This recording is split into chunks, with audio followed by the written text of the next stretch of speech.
Есть работающие, есть неработающие продукты. Это не маркетинг. Кожа должна оставаться кислой. Наносит сок алоэ вера в виде геля и обматывает полиэтиленовой пленкой. Друзья мои, это секретики уже пошли. Любой крем, который имеет приставку антицеллюлитный, он работает. Слушайте, потрясающе. Мы сейчас решим с вами все свои дерматологические проблемы.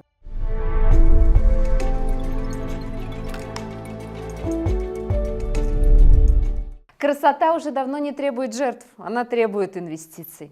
Как правильно вкладывать в собственную внешность, чтобы всегда выглядеть на все 100? И не 100 лет, а 100%. Из этого интервью узнаем, что уже сегодня вы можете сделать для своей кожи, чтобы завтра увидеть результат в зеркале. В гостях косметолог Татьяна Соловьева. Татьяна, здравствуйте. Здравствуйте. Рада видеть. Весна на дворе, ну и что в первую очередь приходит женщинам в голову? Так, старый крем выбрасываю, зимний крем мне больше не нужен, нужно идти и отовариваться новыми косметическими средствами. Нужно ли менять уход с наступлением весны или лета? В зимнее время мы должны обязательно отдавать предпочтение средствам с более липидной, жировой текстурой. Ну а в летнее время мы все-таки переходим на средства, в которых больше воды, которые более интенсивно увлажняют и являются легкими по текстуре. Весной и летом мы обращаем внимание на SPF-фактор. Безусловно, один из принципов ухода за кожей в летнее время является крем с SPF. И вот вокруг защиты кожи от солнца очень много мифов и легенд слагают. Почему?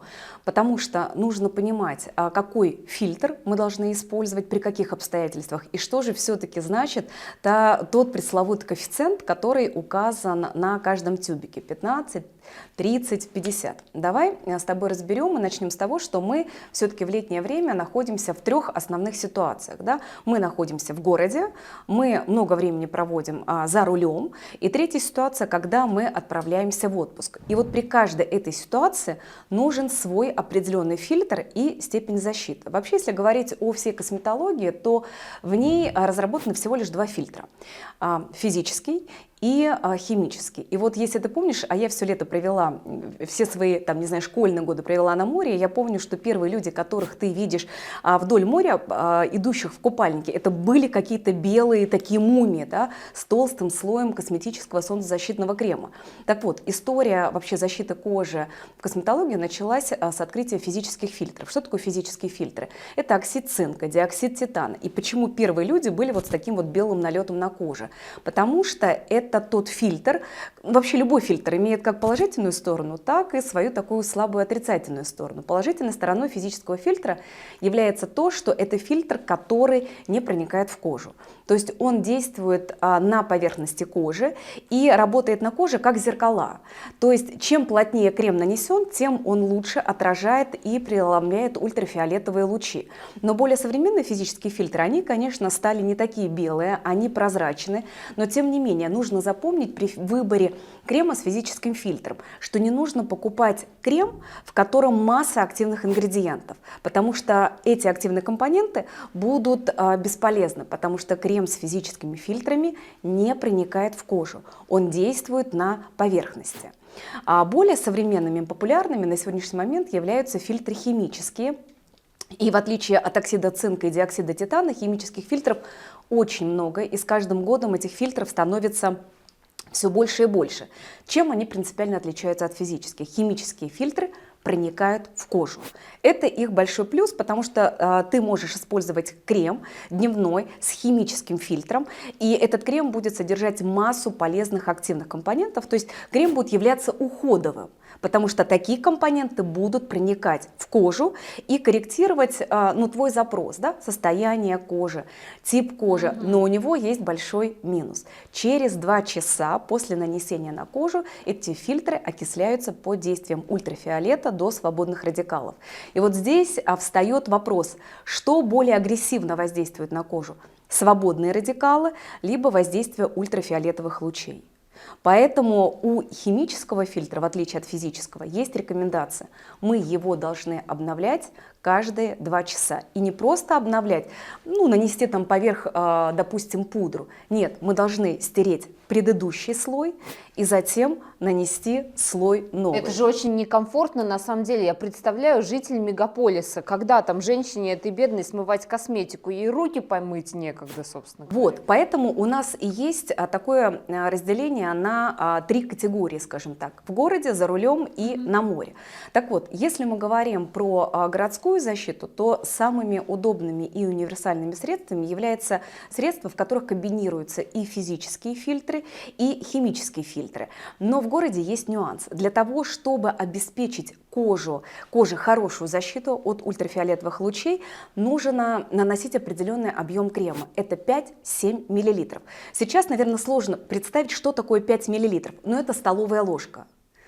Представьте себе нанести столовую ложку на крема на лицо. Это очень много. Даже человек с сухой кожей будет невосприимчивым к такому объему. Поэтому есть лайфхак в городе. То есть мы добираем степень защиты многослойностью. Что это значит? Что мы выбираем крем утренний с SPF, мы используем тональный крем, либо BB-крем с SPF, и еще поверх наносим минеральную пудру. То есть степень защиты мы набираем количеством продуктов, не замечая, как объем наносим на объем, и в принципе мы подбираемся к той самой пресловутой столовой ложке. Как интересно, спасибо большое. Хочется узнать все-таки про женщин, которые проводят много времени за рулем автомобиля. Нужно выбирать еще дополнительную защиту с SPF? Да, на самом деле, все мы ездим за рулем, и мы используем кондиционер, поэтому мы не говорим о том, что мы ездим при открытых окнах. И что мы чувствуем, когда ультрафиолет, когда солнце светит в лобовое стекло, да, и в боковые? Мы чувствуем нагрев тканей. То есть на самом деле, что мы ощущаем в машине? Какое воздействие лучей? Инфракрасных лучей, которые отвечают за нагревание и перегрев. Вот здесь инфракрасные лучи, они могут спровоцировать появление пигментации, но в отличие от ультрафиолетовых лучей, они не дают повреждения клеток. Конечно, есть современные марки, бренды, которые и в масс-маркете профессиональные, которые разрабатывают солнцезащитные средства с дополнительными фильтрами от инфракрасных излучений.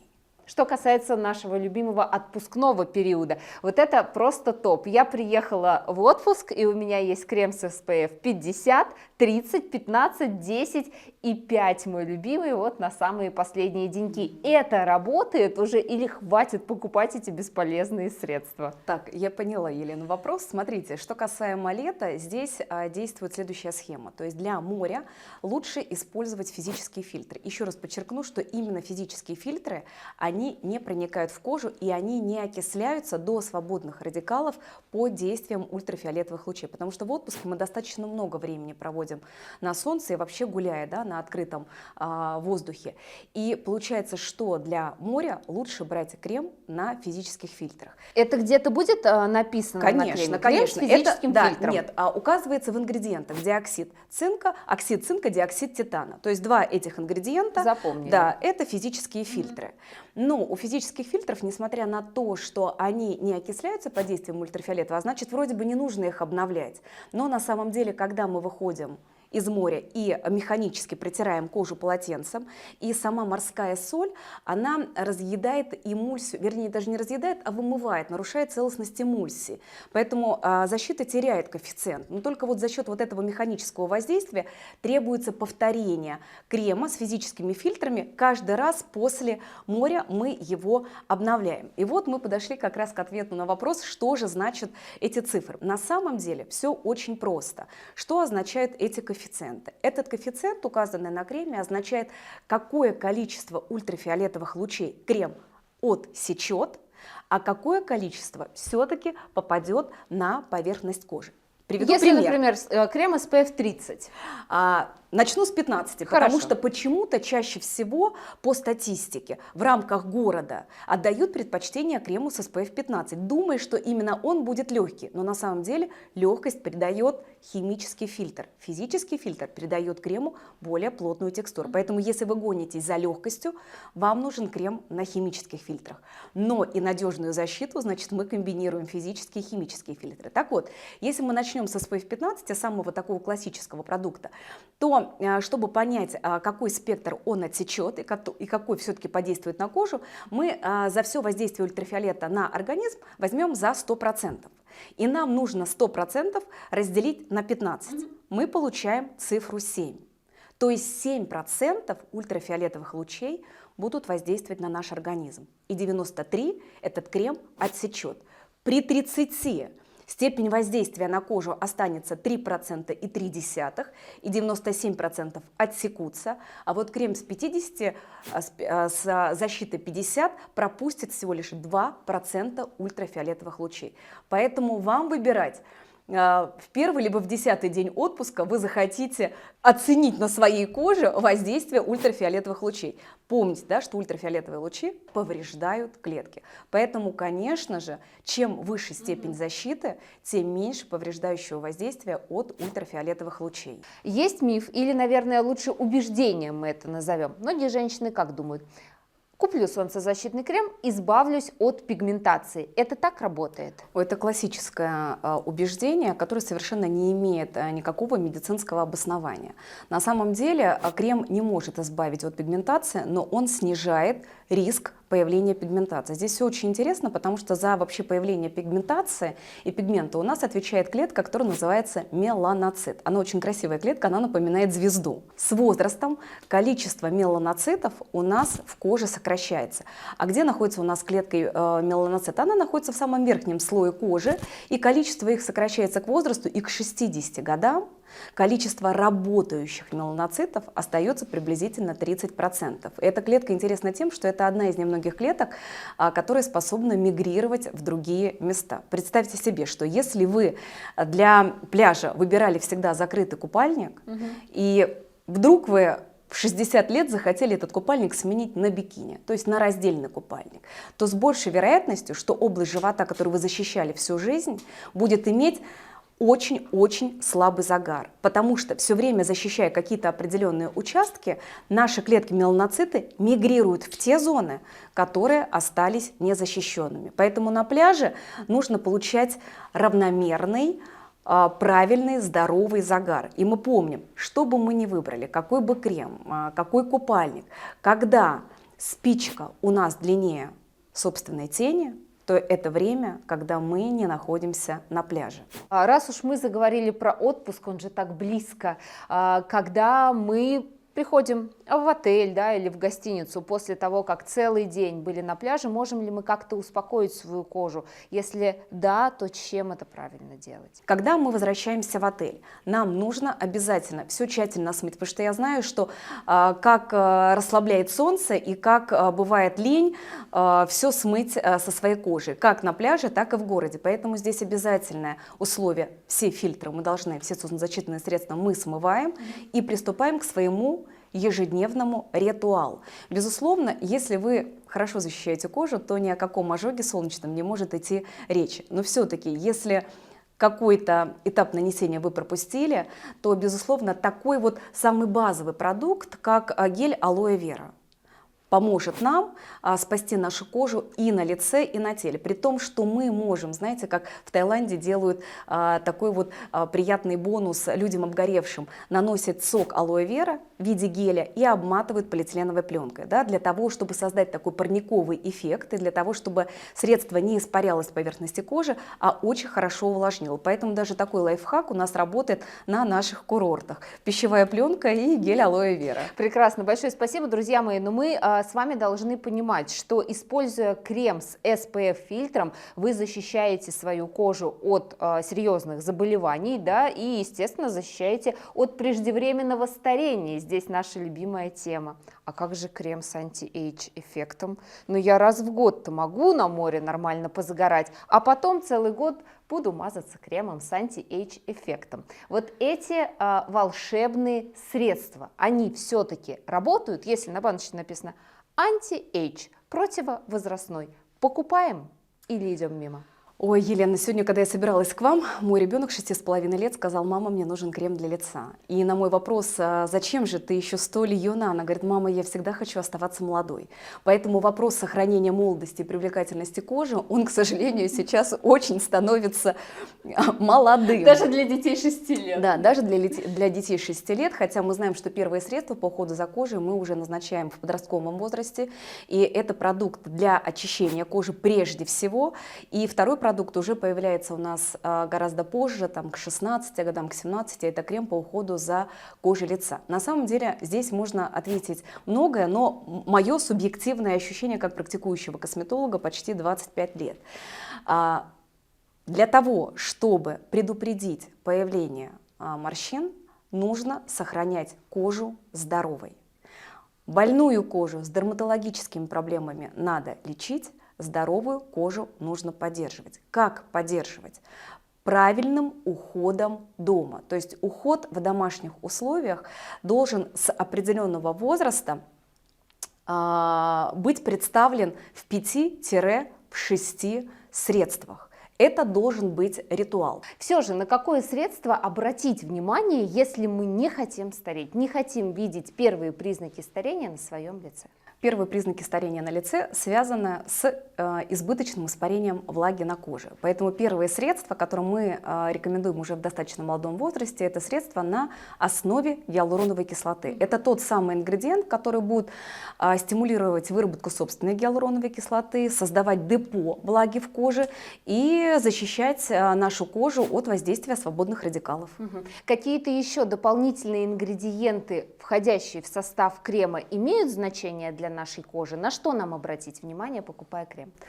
Если мы хотим не только увлажнить кожу, но и воздействовать на уже существующие морщинки, то крем может содержать коллаген и эластин, как морского, так и животного происхождения. Но хочу вам сказать, что антиоксиданты, так как мы с вами живем все-таки в большом городе, промышленном городе, нам нужно защищать кожу от токсического воздействия окружающей среды. Поэтому мы используем и антиоксиданты, и такие как витамин С, ресвератрол, центелла азиатика, но и, конечно же, всегда SPF. Это то, что должно входить в состав крема. Состав крема. Окей, отлично. В последнее время стало очень популярно пользоваться и выбирать корейскую косметику. Вот этот любимый муцинолитки и еще совершенно непонятные для меня, например, названия. Это работает для нашей кожи? Да, на самом деле корейской косметики становится все больше и больше. Есть работающие, есть неработающие продукты, но тот ингредиент, о котором вы сейчас сказали, муцинолитки, он на самом деле очень популярен, и он используется не только в масс-маркете, но и в профессиональных процедурах, потому что муцинолитки обладает выраженным противовоспалительным, антибактериальным действием и очень хорошо отвечает за увлажнение кожи.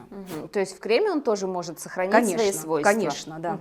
Чуть ранее в разговоре мы сказали о том, что у каждой женщины 5-6 средств должно быть для ежедневного ритуала очищения и увлажнения кожи. Давайте поговорим вот об этом. Что это за 5 заветных средств? Смотрите, как я уже говорила, первое средство, которое должно появиться в косметичке любого подростка, это очищающее средство. И вот это очищающее средство, оно нас сопровождает в течение всей жизни. Очищать кожу нужно дважды в день.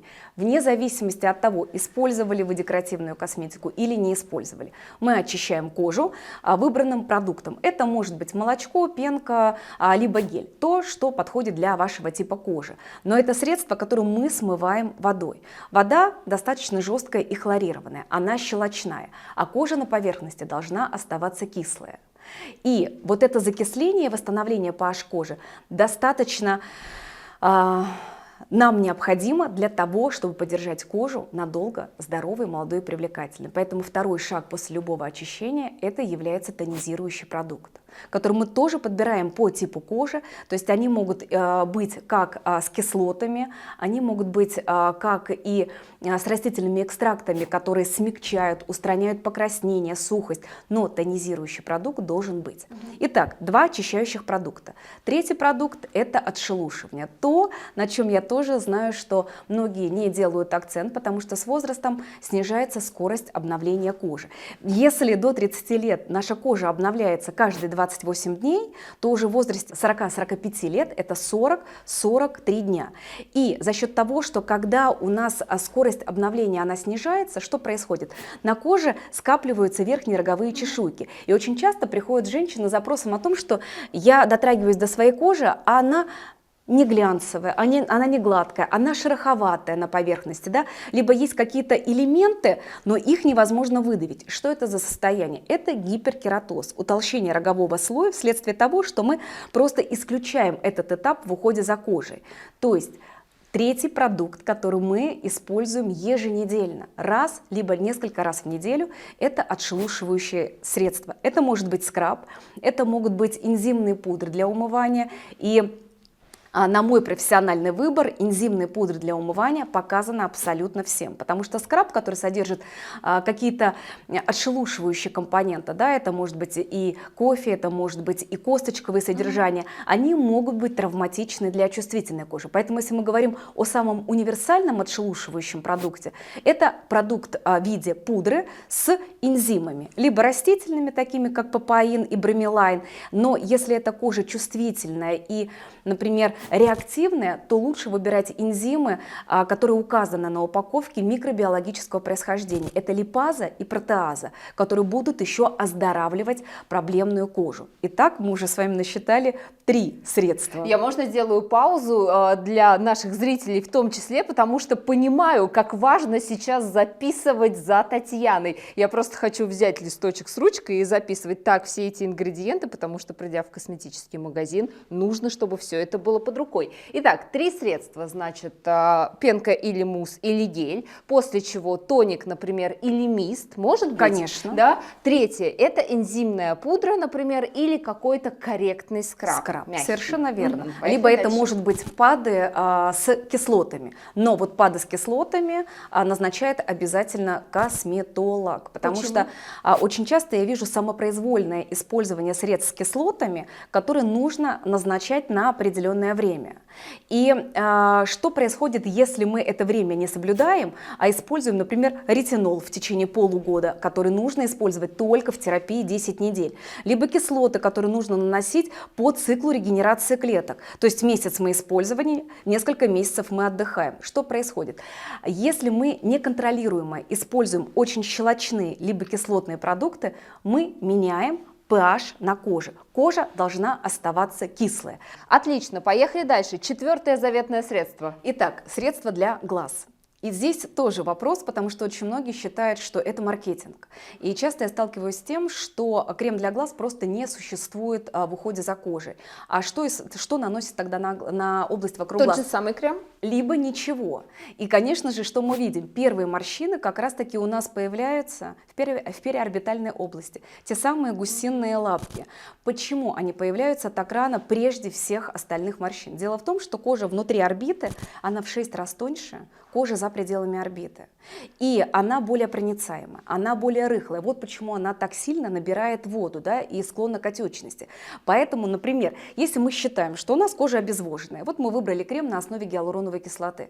Что делает гиалуроновая кислота? Это компонент магнит. То есть одна молекула гиалуроновой кислоты удерживает 1000 молекул воды. И если для лица это идеально, то, нанеся такой крем вокруг глаз, что мы получаем? Ну, обратный эффект, Отеки. соответственно. Мы получаем да. отеки, поэтому для глаз крем должен быть свой. Во-первых, крем для глаз, он всегда идет, если вы заметили, в маленькой упаковке. Ты думаешь, ну почему же цена за крем вокруг глаз такая же, как за полный объем крема для лица? Крем имеет всегда офтальмологическую проверку. Почему? Потому что когда мы наносим крем на верхние и нижние веки, мы в течение дня моргаем, и мы заносим этот продукт на слизистую. Поэтому крем должен быть протестирован, он должен быть абсолютно безопасным. И крем, который, как правило, имеет упаковку какую? С дозатором. То есть сама упаковка должна как можно меньше контактировать с воздухом и обсеменяться бактериями, потому что это близко к слизистой. И что еще? Что еще? Это крем, который не содержит компонентов магнитов, тех самых, которые могут вызвать в этой зоне ненужного нам отека. А крем все-таки или гель это должен быть? Как вы считаете? Я считаю, что это должен быть крем, однозначно, потому что наша кожа воспринимает и воды, и жиросоставляющие для того, чтобы выполнять свою основную функцию защитную. Гель, он быстро впитывается в кожу и не участвует в защитных функциях кожи. Поэтому если вы страдаете отеками и считаете, что вам гель подойдет лучше, тогда можно нанести дренирующее средство в виде геля, а поверх все-таки запечатать активные компоненты геля липидными составляющими. Отличный лайфхак. Ну и пятое средство для ухода. Но это крем. Это крем, который, конечно же, желательно, чтобы мы его делили на утренний и вечерний. Если То есть это все-таки не маркетинг? Это не маркетинг. Это не маркетинг, и очень часто меня спрашивают при назначении крема, а этот крем универсальный, либо я его могу использовать только утром. Чем отличается дневной крем от ночного? И здесь тоже вокруг слагает много мифов, потому что кажется, что ночной крем, он работает с кожей более интенсивно, он должен быть плотный, жирный, насыщенный. Нет, единственное отличие дневного крема от ночного в содержании солнцезащитных фильтров. То есть там, где у нас указан SPF, это утренний крем. Там, где у нас не указан SPF, это крем универсальный, который мы можем использовать как один, так и дважды в день. Прекрасно. Значит, 5 основных средств. Ну и женщинам же всегда хочется чего-то дополнительного. Конечно. Может быть, патчи под глазки или маску на лицо, тканевую или глиняную. Как часто и что действительно необходимо? Вот мы с вами поговорили про базовую рутину, которую хочешь не хочешь, но для того, чтобы сохранить молодость, привлекательность и здоровье кожи, эту рутину нужно ежедневно выполнять. Но все-таки мы взрослеем, и в каждом десятилетии в нашей коже происходит уменьшение выработки как гиалуроновой кислоты, так и коллагена. Да? Мы видим сниженный тонус, эластичность, появление морщин. Поэтому мы вводим постепенно продукты дополнительного ухода. Такими дополнительными продуктами являются ампульные концентраты либо сыворотки, которые мы всегда используем как подложка. То есть это средство не вместо крема, это средство дополнительного эффекта, которое будет потенцировать, то есть повышать свойства и действия крема, который у нас есть в привычном уходе. Итак, сыворотка либо ампульные концентраты. Ну и обязательно это маски. Маски как для кожи вокруг глаз, это могут быть ПАДы, это могут быть кремовые либо гелевые маски и маски для лица. То есть несмотря на то, что будете вы посещать косметолога или не будете, вот эти продукты, их нужно вводить. Какой компонент в масках для лица должен присутствовать обязательно для того, чтобы женщине быть уверенной в том, что она все делает правильно? Смотрите, если мы хотим увлажнять кожу и избавляться от верхних поверхностных таких вот тоненьких морщин, то это обязательно увлажняющие компоненты.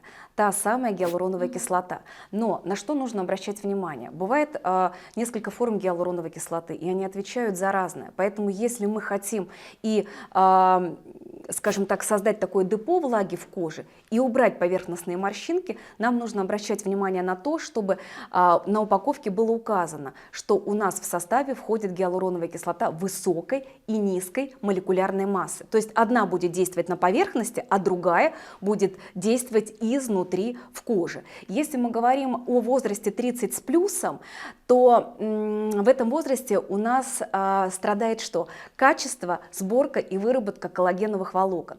Поэтому в этот период очень хорошо вводить в состав косметических продуктов и в уходе ежедневном пептиды. Какие пептиды? Это сигнальные пептиды, так называемые матриксилы. Матриксилы, которые будут стимулировать процессы выработки новых коллагеновых и эластиновых волокон. А если мы не хотим ботокса, но хотим, чтобы наши мышцы были расслаблены, нам нужно прочитать в составе крема ботулоподобные пептиды. Это аргирелин и синейк.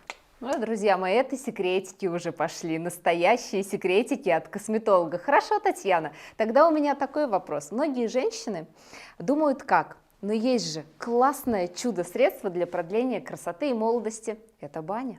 Раз в неделю или, может быть, хорошо, 2 раза в месяц, и моя кожа как новенькая. Но я помню тот момент, когда я пришла к вам на прием, и мне сказали, что в бане была. Не вздумай. Почему? Почему баню не любят косметологи? Ну, совету моему вы не последовали. Нет. Я вижу, что вы часто ходите в баню. Что такое баня? Да, баня – это, в общем-то, то место, где мы подвергаем очень быстрому и резкому перепаду свое тело и свою кожу. Да, из хорошей температуры мы переходим в экстремально высокую температуру. Что происходит с кожей? Кожа начинает нагреваться, она начинает потеть, она начинает терять влагу. Но если для тела это хорошо, и для здоровых сосудов это хорошо, то для нездоровых сосудов это плохо. Что значит нездоровые сосуды? Дело в том, что когда мы видим на коже покраснения, они могут быть либо интенсивными, либо слабыми, но постоянно мы наблюдаем покраснения на коже. Мы видим на коже сосудистые звездочки. Это одна категория. А вторая, с возрастом у нас происходит атрофия сосудов. К сожалению, сосуды становятся хрупкими. И чем старше мы становимся, тем нужно нам более тщательно готовиться к бане и правильно следовать рекомендациям косметологов. Запретить баню невозможно, потому что баня, сауна, они полезны для организма. Но для того, чтобы вот это термическое воздействие было полезно и для лица, я расскажу вам небольшой как секрет. подготовиться к банным процедурам? Значит, смотрите, первое, что мы должны сделать, мы должны снять весь макияж и очистить кожу. Второе, что я рекомендую сделать, тот самый этап пилинга. Почему? Потому что у нас происходит раскрытие пор, да, и если на коже мы давно не проводили пилинг, то наша роговая чешуйка забивается в устье протоков сальных желез, и можем получить после бани обратный эффект на жирные проблемные кожи. Такой эффект, как воспаление, которое нам не хотелось бы. Поэтому, вне зависимости от типа кожи, мы очистили кожу, ее проскрабировали, либо использовали энзимную пудру. И вот тот самый лайфхак, который нужно сделать. Мы должны приобрести для бани гель алоэ вера. Аптечный, косметологический, не имеет значения. Это должен быть водный продукт, не кремовый. И перед тем, как зайти в сауну либо в баню, мы наносим плотным слоем этот гель. Для чего? Для того, чтобы вот это термическое воздействие экстремально не сразу же воздействовало на сосуды, а через гель. То есть пока нагреется гель, сосуды постепенно будут расширяться. Но при бане и в сауне мы знаем, что этот гель очень быстро потечет, да, поэтому мы ограничены во времени нахождения в самой бане. Поэтому как только вы чувствуете, что гель потек, мы должны выйти. И вот здесь тоже еще один лайфхак. Ни в коем случае не смывать вот этот гель с кожи холодной ледяной водой, что нам хочется сделать всегда после бани, да, для того, чтобы не было вот этого быстрого, резкого эффекта сужения сосуда.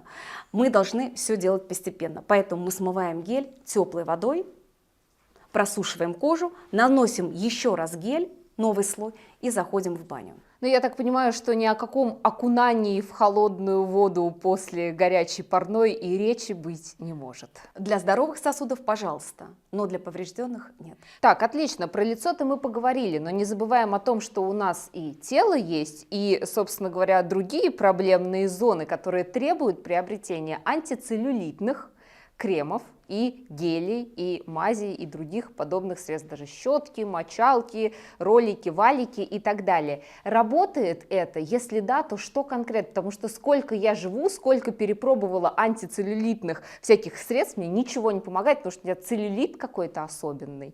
Любой крем, который имеет приставку антицеллюлитный, он работает. Но работает, если мы используем его правильно. Как именно? Вот смотрите, любой антицеллюлитный крем, он делится на две категории. Есть крем, который обладает липолитическим эффектом. Что он должен содержать? Как правило, это такие рабочие концентрации кофеина. Это 3-4%, когда на самом деле идет воздействие на жировые клетки. И вторая категория средств, которая обладает венотоническим действием, то есть дренажным. Это не обязательно косметические продукты, это продукты из аптеки, те же самые продукты для тяжелых ног. То есть это средства, которые могут содержать ментол, камфору, центеллу азиатику, рутин, троксирутин. Так вот, секрет заключается в том, в какую фазу цикла какой крем мы будем использовать. Кто бы нам сказал вообще об этом? Ты посмотри, так. И вот вы удивитесь, насколько визуально меняется рельеф кожи, если вы используете следующую схему. В первую фазу цикла. Первая фаза цикла – это первый день менструального цикла и до дня овуляции. Да, мы берем 14 дней. То есть что это за цикл? Это цикл, когда господствует эстроген. И вот в этом цикле мы используем средства, которые оказывают липолитическое воздействие. То есть идет непосредственное воздействие на жировые клетки. Что написано на креме? Кофеин. Кофеин, да, отлично. Содержание кофеина. Но помните, рабочая концентрация 3-4%. 1-2 ищем крем более концентрированный. Но с 14 дня цикла, после овуляции, когда эстроген сменяет прогестерон, то прогестерон что делает? Он удерживает влагу. Да? Мы чувствуем тяжесть, отечность, пастозность и на теле, и на лице. И вот в эту фазу мы должны использовать дренажные продукты. Без разницы, будут ли они аптечными, либо косметологическими. Но важно, чтобы мы использовали их каждый день, то есть сменяя один продукт на другой. Потом опять возвращаемся к первому. И зона нанесения. Никогда эти продукты не наносятся локально. Вот у меня есть целлюлит на задней поверхности бедра. И на задней поверхности мы наносим. Мы наносим на все ноги полностью, на ягодицы, бедра и живот. То есть вся нижняя поверхность туловища должна быть вот окутана вуалью из вот этих продуктов. И вот вы заметите, если вы будете использовать эту схему из месяца в месяц, неожиданно для вас вы порадуетесь, что рельеф кожи заметно улучшается. Слушайте, потрясающе. Мы сейчас решим с вами все свои дерматологические проблемы. Вопрос такой. Весна, шелушение, активные как раз-таки зоны рук, да, сухие локти, может быть, и так далее, но потому что мы испытываем дефицит витаминов, кожа недостаточно увлажненная и так далее. Опять же, много средств, которые обещают нам увлажнение кожи. И, возможно, они все работают, но наносим мы их как-то неправильно. Сухость кожи, не только открытых участков, но и всего тела, она встречается очень, потому что весна – это что? Это период после очень сильного испытания нашей кожи, это что? Центральное отопление, это перепады температуры. И несмотря на то, что мы все соблюдаем питьевой режим, мы ощущаем эту сухость. А ощущаем ее потому, что не всегда правильные выбираем текстуры по уходу за кожей. Я знаю, что многие автомобилисты, например, знаете, как выбирают крем для рук. Они не любят, когда руки в креме скользят по рулю. Поэтому либо не используют вообще никакой крем, либо используют гелевые текстуры, которые очень быстро впитываются. Помним самое главное, что в косметологии у нас есть. Наша кожа водонепроницаемая, она не пропускает воду. И как бы вам ни казалось, что вот сейчас вот мы выберем такой гель, обогащенный там разными увлажняющими ингредиентами, это гель, который будет работать на поверхности кожи. Для того, чтобы устранить сухость кожи, нам нужно выбирать средства, в которых больше содержится липидов, правильных жиров, которые будут восстанавливать защитные функции кожи и препятствовать тому, что наша сухая кожа, ведь что делает сухая кожа? Она начинает пропускать через себя воду, которая находится внутри нее. Отсюда вот такой бег по замкнутому кругу. Нужно выбирать липидные средства. Это опять же могут быть аптечные, например, для области рук очень хорошо работает и помогает родовид. Очень хорошо заживляет сыпки, трещины, ссадины и покраснения. И вот с такими же компонентами на фоне витамина масел косточковых мы можем использовать средства для тел. Тот же самый депантенол, провитамин В5, который идеально борется с сухостью, раздражением и шелушением на коже.